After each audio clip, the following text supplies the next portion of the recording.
bienvenidos a esta reunión que ya ustedes saben la hemos consagrado al estudio de las profecías. ¿Qué es lo que el Señor más tuvo en cuenta al venir a este mundo? Él lo que tuvo en cuenta es salvar gente. Y a la hora de pensar en salvar gente, Él decidió hacerlo a través no de individuos, sino de una colectividad a la cual Él llamó su iglesia.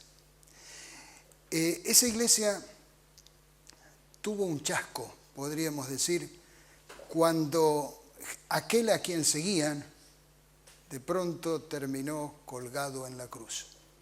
Fue muy triste aquel viernes de tarde cuando el Señor exclamó: consumado es, en tus manos encomiendo mi espíritu.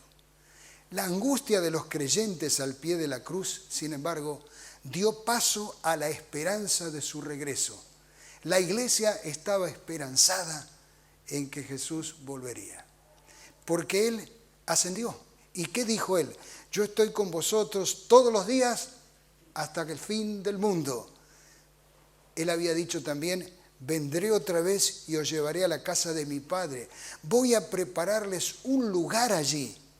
Un lugar en el cielo, un lugar maravilloso, no más dolor, no más penas. Esta promesa de la venida de Jesús sostenía a los creyentes. Ellos creían que el regreso de Jesús era inminente. Ellos pensaban que ya estaba por venir. Aunque ellos sabían, había señales que indicaban cuándo iba a ser, ellos creían que las señales se iban a producir inmediatamente. Estoy hablando de esos primeros creyentes. Por lo tanto, cuando Pablo advirtió que sí, pero todavía no, fue como echarles un balde de agua fría encima. ¿Cuál fue el sí, pero todavía no que Pablo mencionó? Aquí están las palabras de Pablo, escritas en el libro a los Tesalonicenses.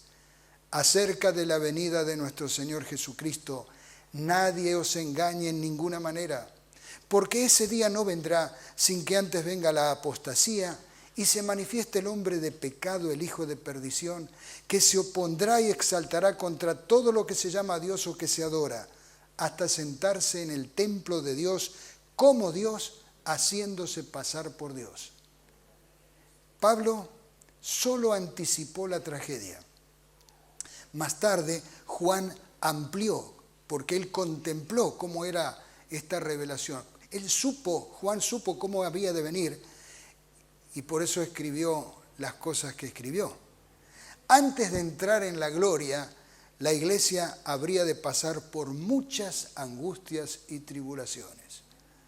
Había de pasar un largo periodo. Jesús no iba a venir inmediatamente. La iglesia había de pasar por muchas angustias y tribulaciones. Millones habrían de pasar por el fuego de la aflicción a fin de purificar a su pueblo y capacitarlo para ocupar el lugar que perdieron los ángeles rebeldes. Y de esto trata nuestro tema de hoy.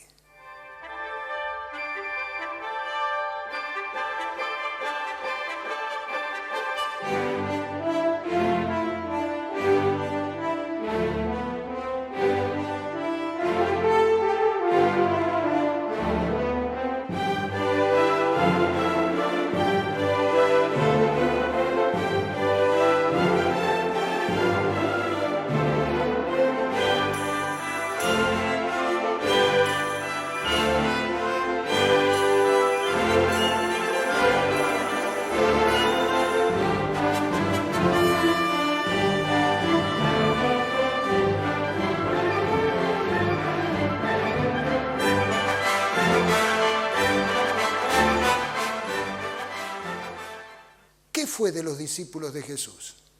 En el año 34 Esteban murió apedreado. En el 40 Tomás atravesado por lanzas. En el 44 Santiago fue decapitado. En el 52 Felipe fue colgado. Otro Santiago en el 52 fue apaleado. En el 59 Bartolomé fue desollado vivo. En el 60 Mateo fue hachado.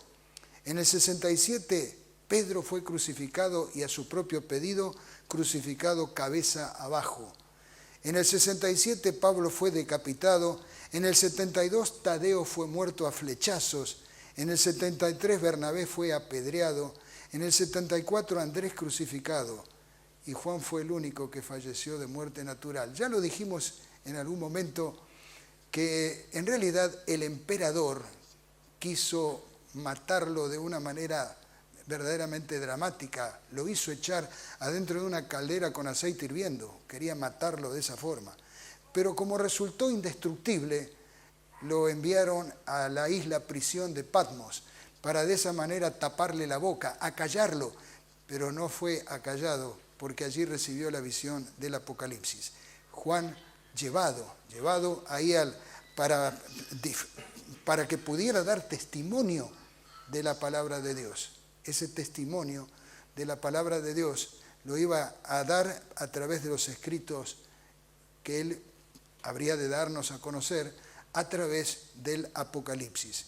Él lo dijo así: yo, Juan, vuestro hermano y copartícipe vuestro en la tribulación, en el reino y en la paciencia de Jesucristo, estaba en la isla llamada Patmos por causa de la palabra de Dios y el testimonio de Jesucristo. Yo estaba en el Espíritu en el día del Señor y oí detrás de mí una gran voz como de trompeta que decía: yo soy el Alfa y la Omega, la primera letra del alfabeto griego y la última. Escribe en un libro lo que veas y envíalo a las 7 iglesias que están en Asia: a Éfeso, Esmirna, Pérgamo, Tiatira, Sardis, Filadelfia y la Odisea. Ahora, noten ustedes una cosa. Juan iba a ver algo importantísimo, algo tremendamente importante. Y se le dice: escribe en un libro. Ya de esto hablamos hace unos días atrás, cómo era el libro. Escribe en un libro y envíalo a las 7 iglesias. Ahora nos hacemos una pregunta. Una revelación tan importante como la que se le dio a Juan, ¿estaría confinado o limitado solo a 7 iglesias? Las que aparecen en el mapa que estamos viendo en la pantalla. ¿O hay algo mucho más grande en esto? ¿Qué quiere decir eso de las 7 iglesias?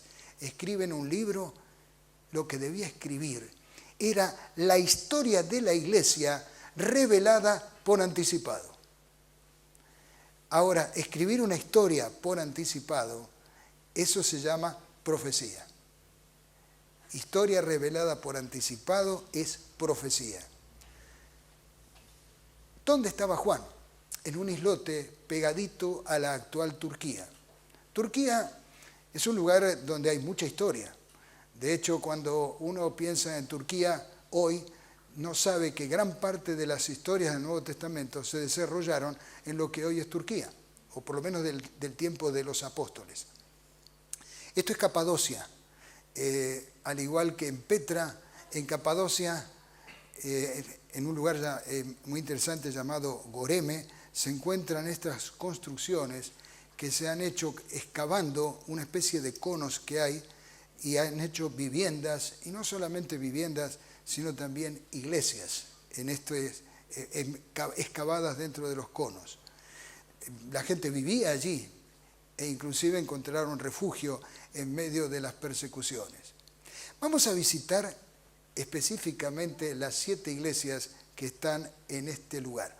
Aquí volvemos a poner un mapa, y este mapa revela esa partecita de dónde estaban las iglesias, pero comparando dónde está Italia, dónde está Grecia, el norte de África, Egipto. Ahí pueden ustedes ubicarse en ese sector pintado en amarillo, estaban las 7 iglesias.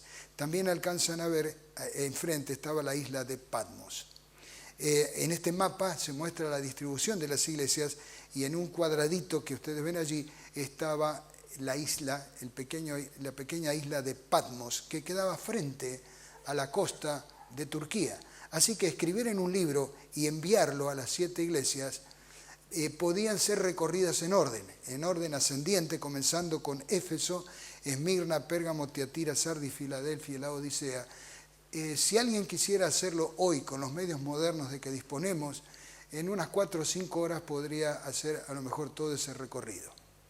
En aquella época, naturalmente, llevaba mucho más tiempo. Así que vamos a recorrer las iglesias, pero no con este medio de transporte, sino con la imaginación. Comenzamos por Éfeso. Allí está Éfeso, las ruinas de Éfeso. Éfeso se encuentran, voy a decir diferente, todas las ciudades se encuentran hoy pegaditas, vecinas a alguna ciudad moderna. Algunas conservan el nombre antiguo y otras conservan el nombre, tienen el nombre moderno y las ruinas al lado. Por ejemplo, Éfeso, su ciudad moderna que está relativamente cerca, se llama Selchuk. En este teatro fue traído el apóstol Pablo. Cuando Pablo fue a predicar allí y la ciudad se conmovió, la gente empezó a gritar porque algo había ocurrido. ¿Qué era lo que había ocurrido? Resulta que había alguien que fabricaba templecitos, pequeños templos y estatuitas de Diana. Y resulta que como la gente había aceptado el evangelio que Pablo les había enseñado, pues estaban dejando de lado las imágenes. Y el negocio de los fabricantes de esos objetos se les estaba viniendo abajo. Así que se armó un gran tumulto. Y la gente lo arrastró a Pablo hasta este teatro que estamos viendo en la pantalla y se puso a gritar: grande es Diana de los Efesios, grande es Diana, la diosa Diana de los Efesios. Y se armó un buen alboroto. Pero ahí está el teatro a donde lo llevaron a Pablo. Esa calle que se ve un poquito a la derecha, que va hacia el fondo, esa calle era una calle que llevaba hasta el puerto. El puerto ahora se ha alejado bastante. Con el paso de los años, los sedimentos han hecho que el agua estuviera más lejos. Por ese camino debe haber pasado muchas veces la Virgen María.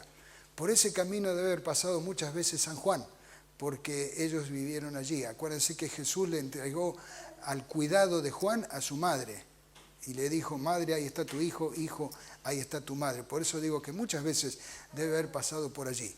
Otra vista del teatro donde lo arrastraron a Pablo. Éfeso tenía una impresionante biblioteca, todavía sus ruinas se pueden ver, después de 2000 años. Ahí están las ruinas de la biblioteca. Estos son los diferentes aspectos de la vieja ciudad de Éfeso, la que se conserva después de casi 2000 años. Otra vista de la biblioteca y también una calle con el comercio como se lo debería haber visto en aquellos días, hoy en ruinas. Señalando hacia el lugar, hacia la derecha de la imagen, aparece una estatua detrás de donde estamos señalando. ¿De quién es esa estatua? De la Virgen María. ¿Saben hacia dónde estamos señalando? Estamos señalando hacia la casa de la Virgen María.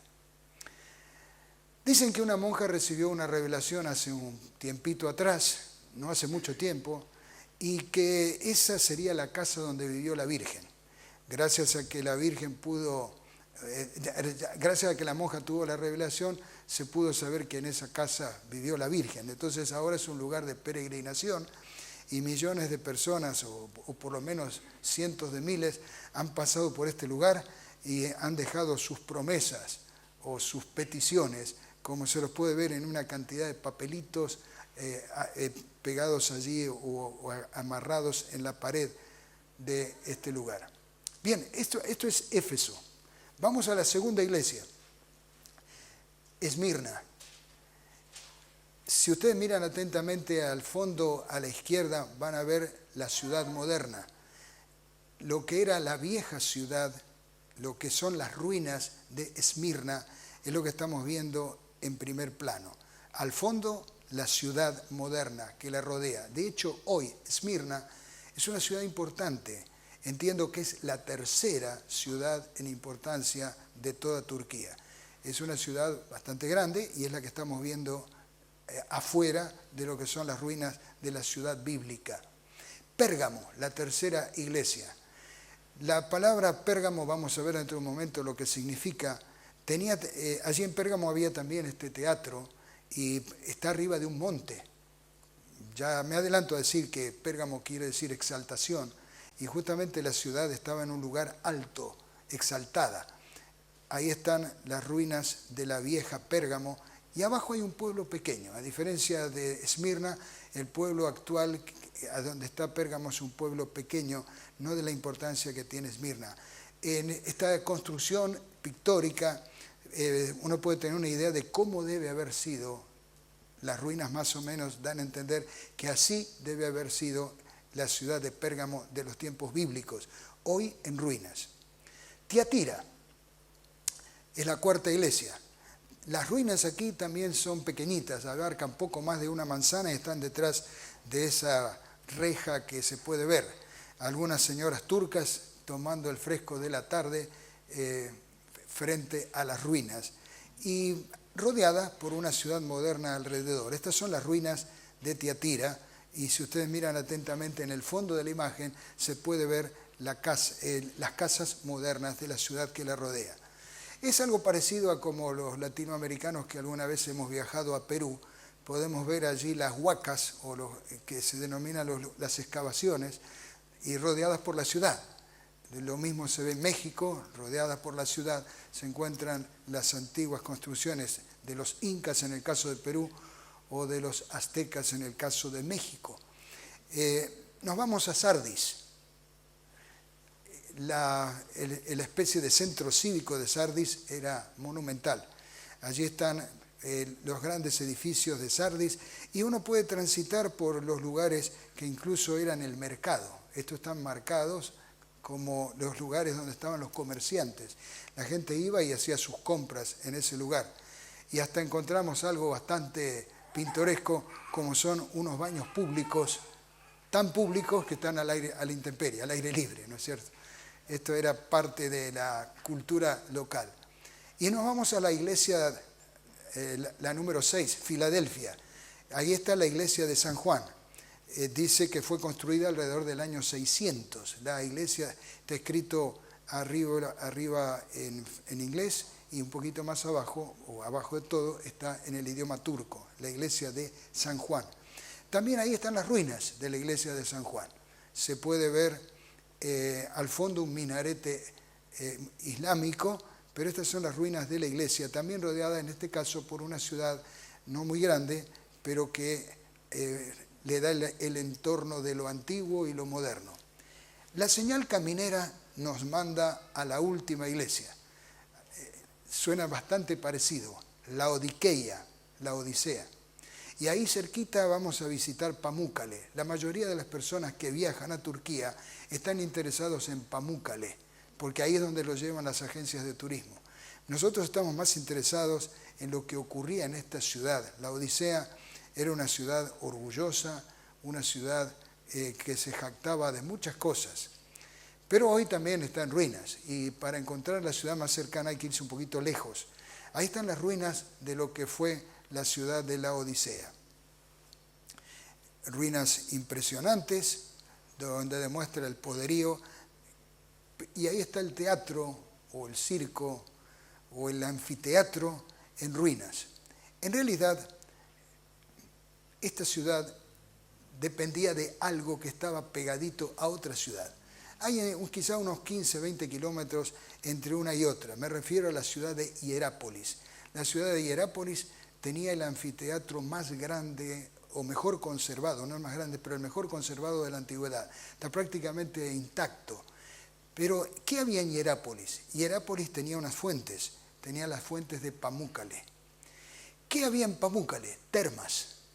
Unas termas que hasta hoy llaman la atención de los que van a visitarlos. ¿Por qué llaman la atención? Porque parece una montaña cubierta de nieve. Y algunos han descrito estas termas como nubes de algodón o algodón que cuelga.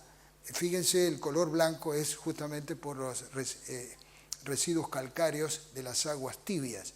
Esas aguas de las termas atrajeron a muchos visitantes y, por supuesto, el agua de esas termas corría por un río. ¿Y a dónde iba? A la Odisea. El agua corría de Pamukkale a la Odisea. Y los que hemos leído la Biblia, ahora lo vamos a repasar dentro de un momento, nos acordamos que se dice de la Odisea que era una iglesia tibia, porque el agua llegaba tibia desde ese lugar. Las termas arrojaban el agua que regaba o que llegaba hasta la Odisea.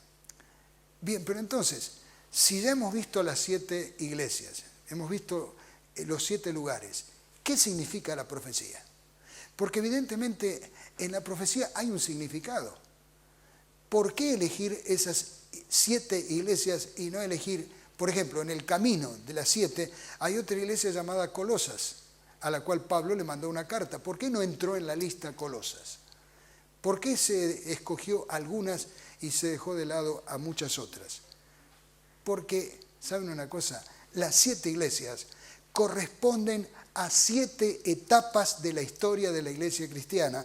En ellas se destaca su condición espiritual. En otras palabras, no eran 7 iglesias, sino que los nombres de las iglesias se utilizaron para caracterizar a una etapa. La profecía de las 7 iglesias es la historia de la iglesia cristiana anunciada por anticipado y dividida en 7 etapas. Los nombres de cada una de las ciudades tienen un significado que anuncia las circunstancias que la iglesia habría de pasar a lo largo de los 20 siglos por venir hasta el regreso de Jesús. ¿Les quedó claro? Voy a enfatizar esto. Es, para que les quede claro, es la historia de la iglesia dada por adelantado y dividida en 7 periodos, 7 etapas. Las iglesias, el nombre de las ciudades, porque ni siquiera podríamos hablar de iglesias, hablamos de las ciudades. El nombre de las ciudades fueron elegidas porque querían decir algo. ¿Está bien? Querían decir algo. Así que se tomó el nombre. Las circunstancias que la iglesia habría de pasar a lo largo de los 20 siglos por venir hasta el regreso de Jesús. Primera etapa. Éfeso. Vamos a analizar las etapas. Primera etapa. Éfeso. ¿Qué quiere decir Éfeso? Su nombre significa deseable, pura. Y nada mejor que ese nombre para caracterizar la iglesia del primer siglo. Va desde que se fundó la iglesia en el año 31, ponemos el año 31 como el año de la crucifixión, en el momento en el cual comienza a funcionar la iglesia.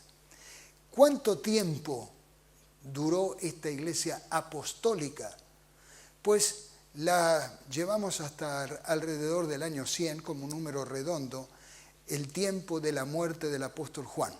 En otras palabras, el último de los apóstoles.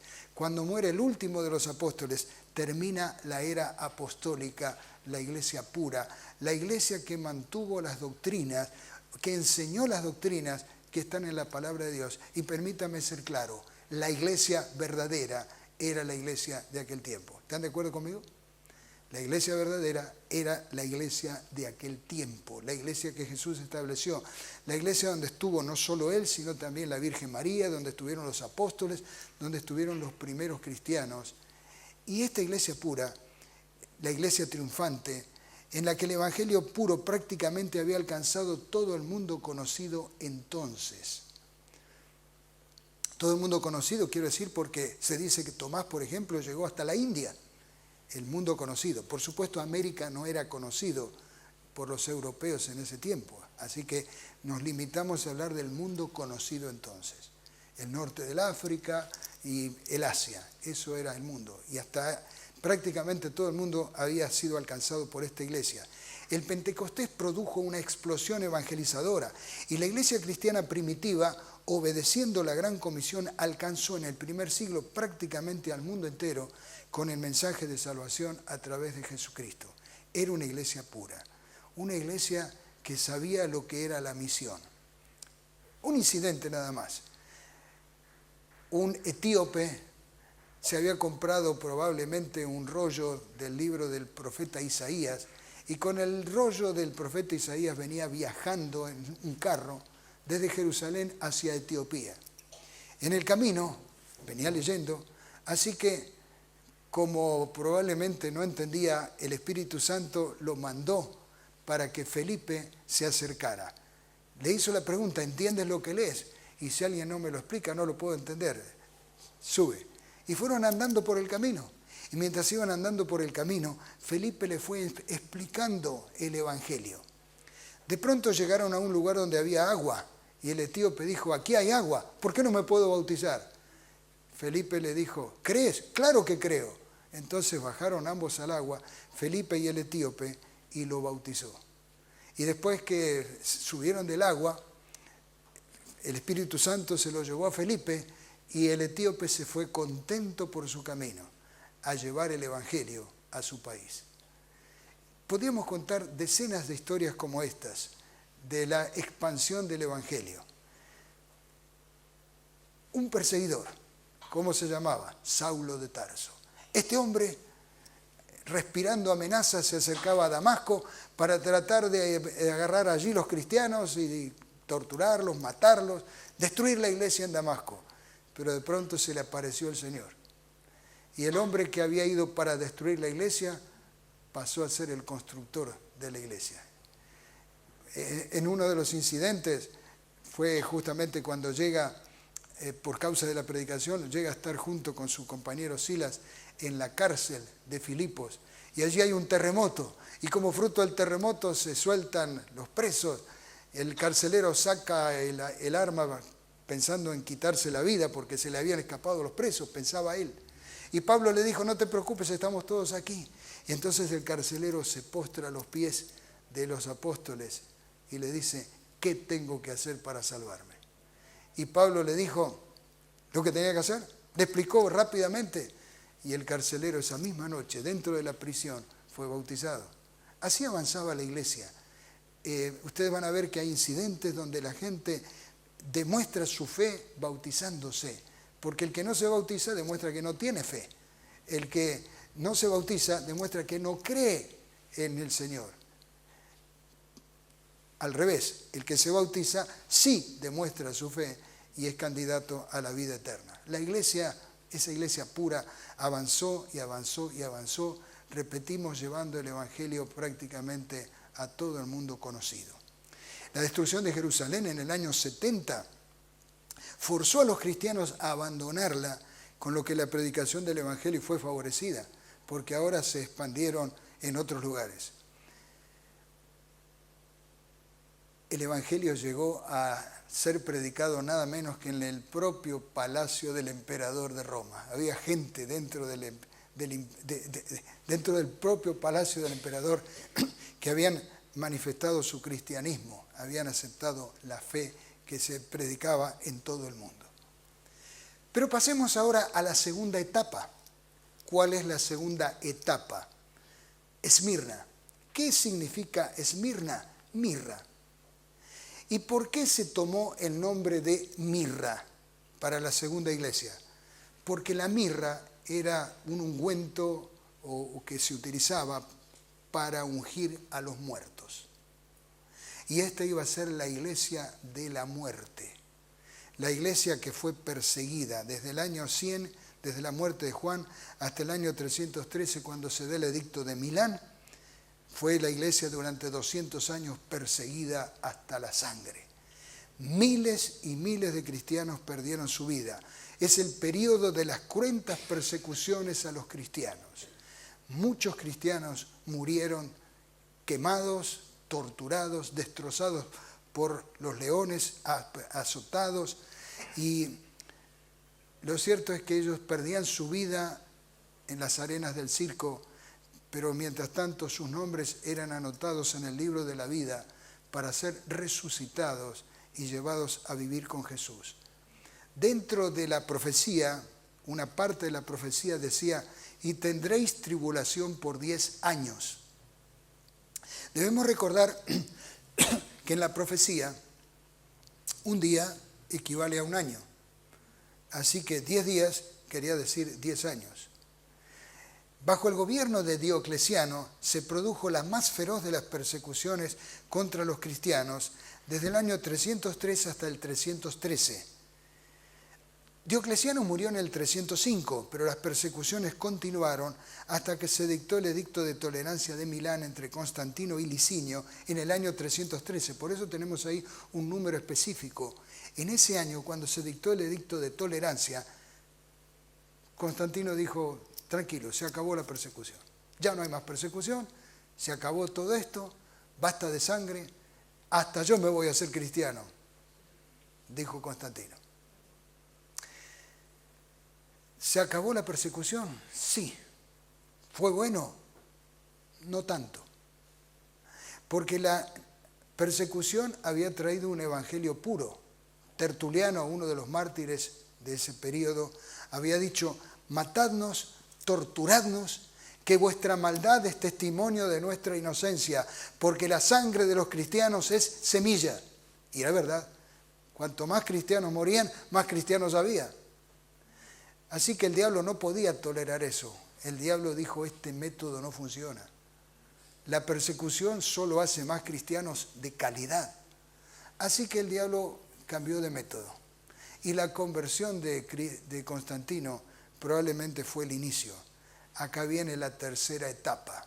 La tercera etapa es Pérgamo. ¿Qué quiere decir Pérgamo? Exaltación. Ya vimos que estaba construida la ciudad sobre una colina. Exaltación. Esta es la etapa de la iglesia comprometida. Va desde el 313, desde el edicto de Milán que ya hemos comentado, hasta el 538, cuando recién entonces, el Papa de Roma puede llegar a tener el poder total. ¿Por qué el poder total? Porque estos 200 años que van del 313 al 538 fueron algunos años bastante turbios. ¿Por qué digo turbios? Porque, ¿saben ustedes cuándo se realizó el primer concilio cristiano? El primer concilio cristiano se llevó a cabo en el año 325 en la ciudad de Nicea. ¿Quién debería presidir un concilio eclesiástico, cristiano? Pues la autoridad cristiana máxima. Sin embargo, ¿saben quién presidió el concilio? Constantino. Ahí la unión de la Iglesia y el Estado se vio clarita. Ya Constantino, 4 años antes, había dado un decreto. Y esto es la transición hacia una era de apostasía. El año 313 fue un año de libertad, pero de ahí en adelante la transición hacia la era de apostasía se hizo más y más claro. Fue en el año 311 cuando Constantino se convirtió, entre comillas, al cristianismo, lo que favorece el final de la intolerancia religiosa, cuando se firmó el edicto de Milán. Se dice que Constantino tuvo una visión, tal vez ustedes oyeron hablar de esa visión, que le decía: en este signo vencerás. Y él hizo pintar sobre los escudos de los guerreros, de sus soldados, una cruz. Y como él logró la victoria, entendió que el Señor lo estaba guiando. Constantino fue un personaje interesante, produjo paz, pero en esta etapa de relativa paz, poco a poco se fueron abandonando las creencias y prácticas de la iglesia cristiana primitiva y se la fue reemplazando por doctrinas nuevas, alejadas de la verdad bíblica. ¿Entienden por qué decimos que fue una iglesia comprometida? Arriamos las banderas de la verdad para subir las banderas de la libertad. Libertad sin verdad no es bueno. Libertad a cualquier costo no es bueno. Paz a cualquier costo no es bueno. Eso fue lo que ocurrió. Satanás, al no poder destruirla desde afuera, se introdujo dentro de la iglesia. Eso fue lo que pasó. Como no la podía destruir con la espada, la persecución, cesó la persecución y se introdujo dentro de la iglesia. La salvación por medio de Cristo fue reemplazada por los requerimientos de la iglesia. La gente ya no necesitaba salvarse de la forma señalada, se salvaba con los requerimientos de la iglesia. Y ocurrió algo más: los paganos, acostumbrados a adorar imágenes, cambiaron las imágenes de los dioses por las imágenes de los santos, y las de las diosas por las de la Virgen. Mucha gente va a Roma a tocar el pie de la famosa estatua de San Pedro, ignorando que probablemente esa estatua haya sido una estatua pagana a la cual le cambiaron el nombre. Aquí está el decreto de Constantino, dado en el año 321, en el venerable día del sol. ¿Y cuál era el venerable día del sol? El domingo. En inglés todavía se conserva ese nombre, Sunday, día del sol. Sonntag en alemán, el día del sol. En nuestro castellano viene de Dominicus dies solis, día de nuestro Señor el Sol. Domenica o Dominicus, en italiano es Domenica, es el venerable día del sol. En el venerable día del sol, dijo Constantino, que todos los magistrados y el pueblo en las ciudades descansen y que todos los talleres estén cerrados. Así que ahí ven, el emperador se metió en la iglesia, claro que se metió, puso una ley. Ahora, la ley era una ley civil, pero en el año 325, habiéndose constituido el concilio, pasó a ser una ley religiosa también. ¿Se entiende? Aquí vemos la era de grandes cambios. Vamos a hablar un poco más adelante de esos cambios, así que no me voy a detener ahora. La cuarta iglesia, Tiatira, cuarto período. Su nombre significa dulce sabor del trabajo. ¿Y por qué se eligió este nombre? Porque esta es la iglesia mártir. La iglesia que sufre y al sufrir tiene la dulzura de saber que tendrá una recompensa al final. Dulce sabor del trabajo es saber que tú trabajaste, pero te pagan bien al final, ¿no es cierto? Has trabajado con esfuerzo, pero tienes un buen salario al final. Esta iglesia sufrió mucho, pero tendrá una gran recompensa al final. ¿Por qué sufrió mucho? Desde el 538, cuando el Papa asume el poder total, bien se ha dicho que el poder total corrompe, ¿no es cierto? El poder total corrompe. Cuando alguien logra conseguir todo, se corrompe. Y el poder papal total corrompió a la iglesia. Y ese periodo dura casi 1000 años, y se extiende hasta las 95 tesis de Lutero. ¿Qué pasó en este periodo? Bien, ahora ya las doctrinas eran, podríamos decirlo de esta forma. ¿Vieron que en algunas películas a veces aparece una leyenda que dice cualquier semejanza con hechos o personajes es pura coincidencia? Bien, nosotros podríamos decir que cualquier semejanza con la verdad de la iglesia del primer siglo en este periodo era pura coincidencia. Porque las doctrinas enseñadas en este periodo no tenían nada que ver con las doctrinas señaladas en la iglesia del Nuevo Testamento. La iglesia se une con el Estado desde el año 538, cuando Justiniano declara que el obispo romano es obispo de herejes. Aquí otro emperador le da el poder total. Por eso usamos el año 538, por eso lo ponemos allí. Fue cuando se le dio el poder total. Y ya dijimos, el poder total corrompe, ¿no es cierto? El poder total echa a perder a los que lideran. Obispo de obispos, sentador de doctrinas, y miren la última frase, perseguidor de herejes. Eso es poder total. Y perseguir a los herejes, por supuesto, era una decisión que decidía el que tenía el poder. Esto de tener el poder y ejercerlo, siempre es fácil entender quién va a sufrir, el más débil, ¿no es cierto? El más débil.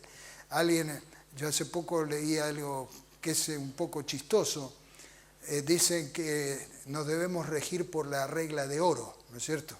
La regla de oro. ¿Y cuál es la regla de oro? Nosotros los cristianos sabemos lo que es la regla de oro. El Señor Jesucristo dijo que hay que hacer a los demás lo que queremos que los demás hagan con nosotros. Pero alguien lo dijo en forma irónica, que la regla de oro es el que tiene el oro pone las reglas. Esa es la distorsión, ¿no es cierto?, de la verdad. La iglesia medieval, ¿cómo era la iglesia medieval?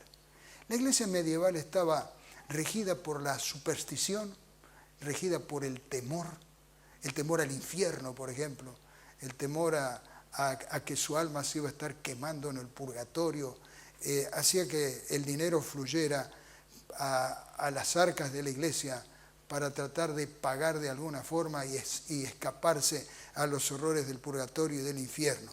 Esta fue una iglesia, un tiempo que podríamos decir bastante triste.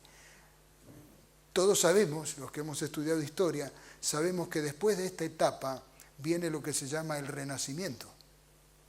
¿Por qué viene el Renacimiento? Porque fueron 1000 años de oscurantismo, 1000 años en los cuales el mundo poco y nada progresó.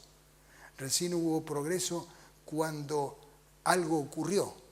La gente empezó a tener su libertad o su cabeza libre para pensar y de esa forma poder crear las cosas que durante 1000 años no se habían podido hacer.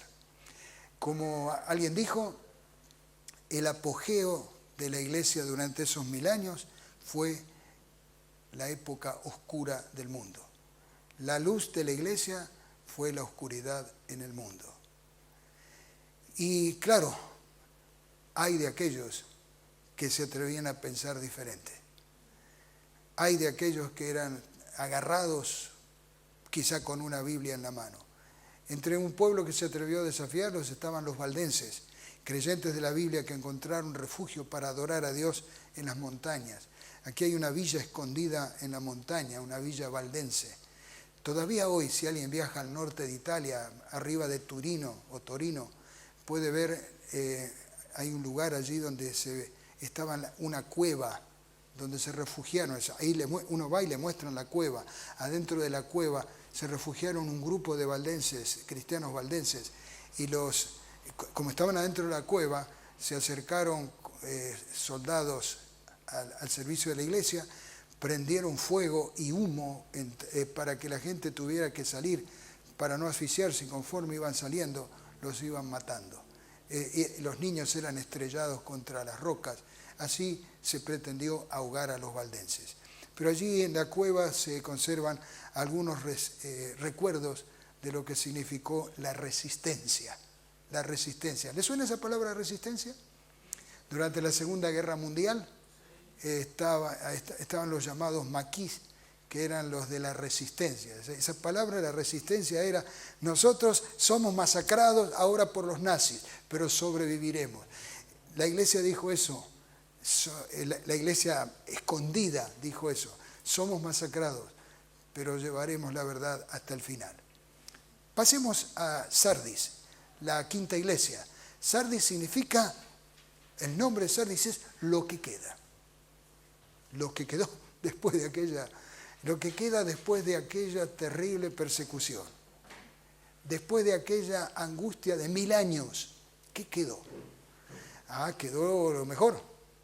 A veces cuando uno cuela algo, ¿no es cierto?, saca lo que no sirve y se queda con lo que tiene valor. Lo que queda, Sardis, es la iglesia de la Reforma. Va desde el año 1517. ¿Qué pasó en el 1517? Un monje agustino llamado Martín Lutero, desconforme con toda la corrupción de su tiempo, se dice que Lutero había viajado a Roma, quedó asqueado por lo que vio allí en Roma, pero algo interesante, lo que ocurrió allí. ¿Qué fue lo que ocurrió? Dice que mientras iba subiendo de rodillas la escalera, escuchó una voz que decía, le repetía un versículo: el justo por la fe vivirá. El justo por la fe vivirá. Y dicen que Lutero salió de allí, no pudo soportar eso, y llegó a su iglesia en Wittenberg, Alemania, y allí en la puerta de la iglesia clavó las 95 tesis. En esas 95 tesis, este periodo se extiende desde 1517 hasta 1798, cuando algo va a ocurrir, lo voy a mencionar dentro de un ratito. En ese periodo, el de la Iglesia Reformada, en las 95 tesis, las 95 proposiciones de Lutero eran una denuncia a las corrupciones que había en ese tiempo.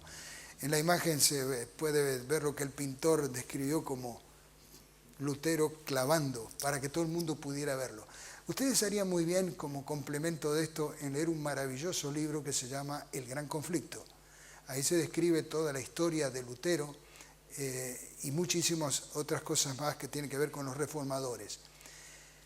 En el año 1521, Lutero fue frente a una dieta llamada la dieta de Worms. Por allí, en otro lugar llamado Spira, un grupo de príncipes alemanes protestaron. Así que el término protestante surge de ese tiempo, cuando los príncipes firman un documento en que protestan o reclaman una libertad religiosa para todos.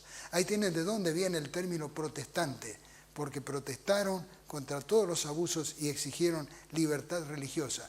Esa libertad religiosa comenzó en Alemania y se fue extendiendo a otros países. Suiza, el norte de Europa, con el tiempo llegó también a América. Lutero frente a la dieta: o te retractas o te matamos. Prefiero morir antes que retractarme. La historia de Lutero sería como para un capítulo completo. Lo dejamos que ustedes la evalúen, que ustedes puedan leer y enterarse más de estas cosas. ¿Dónde se amplió la libertad de la cual estábamos hablando? Dije que comenzó en Alemania, siguió en Inglaterra, parte de esto. Llegó a las costas de este continente, América, en un barco llamado Mayflower, cuando los padres peregrinos en el año 1620 llegaron hacia lo que se denominó más tarde Nueva Inglaterra y establecieron las colonias libres de América, buscando la libertad. Hasta hoy se recuerda eso, la llegada de estos hombres que buscaban libertad para su culto y establecieron un país. Formaron un país, forjaron un país, donde hasta hoy la libertad religiosa es una de las más preciadas de las conquistas que se pueden encontrar en ese gran país del norte. En este periodo, la verdad es restaurada paulatinamente, poco a poco se va restaurando la verdad. Y eso es así hasta que llegamos a la sexta iglesia. El nombre de la sexta iglesia, Filadelfia, significa amor fraternal. Ahora ven por qué se eligió el nombre de esta ciudad, Filadelfia, amor fraternal. ¿Qué quiere decir amor fraternal? ¿Por qué esta etapa? Porque fue una etapa interesante. En esta etapa, que arranca ¿desde cuándo? Desde 1798, cuando el Papa Pío VI fue preso por Berthier. Es interesante. ¿Por qué este hito? ¿Por qué esta marca? Porque el poder de Roma había sido un poder avasallador, pero se levantó otro poder en Francia, la Revolución Francesa. Y la Revolución Francesa le cortó la cabeza a una cantidad de monarcas, la palabra no es monarcas, es la reyesía o todos esos que estaban en la nobleza. Esa es la palabra que no me salía, la nobleza. ¿Por qué le cortó la cabeza a los nobles? Fue una revolución violenta, decidida a acabar con un problema. ¿Saben cuál era el problema? El problema era que los reyes se autotitulaban colocados ahí por derecho divino. Dios me puso acá. Entonces el pueblo dijo: si Dios te puso ahí, no te queremos ni a ti ni a tu Dios. La Revolución Francesa fue una revolución atea. Un poco más adelante hablaremos del tema. Fue una revolución atea y como revolución atea quiso terminar con todo lo que sonaba o olía a religión.